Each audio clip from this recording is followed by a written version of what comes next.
बिस्मिल्लाहिर्रहमानिर्रहीम। शुरू करती हूँ अल्लाह सुब्हाना ताला के नाम से जो बड़ा मेहरबान नहायत रहम फरमाने वाला है। ए पैगंबर, कसम है चढ़ते दिन की रोशनी की और रात की जब उसका अंधेरा बैठ जाए कि तुम्हारे परवरदिगार ने ना तुम्हें छोड़ा है और ना नाराज़ हुआ है, और यकीनन आगे आने वाले हालात तुम्हारे लिए पहले हालात से बेहतर हैं।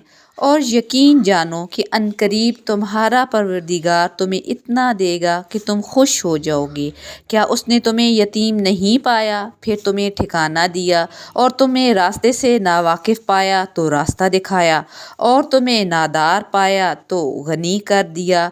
अब जो यतीम है तुम उस पर सख्ती मत करना, और जो सवाल करने वाला हो उसे झिड़कना नहीं, और जो तुम्हारे परवरदिगार की नेमत है उसका तज़किरा करते रहना। अल्हम्दुलिल्लाह। इस सूरत से हमें ये पता चलता है कि हर रात के बाद रोशनी आती है, और अल्लाह पर यकीन हो तो अल्लाह इतना देगा कि खुश कर देगा। और अल्लाह पाक ने हमें ये भी बताया कि यतीम से अच्छा सलूक करना है और मांगने वालों को डांटना नहीं है, और अल्लाह सुब्हाना ताला की जो नेमतें हैं उन पर अल्लाह का शुक्र अदा करना है, क्योंकि शुक्र अल्लाह पाक को पसंद है और शुक्रगुजारी पे अल्लाह पाक और अता करता है।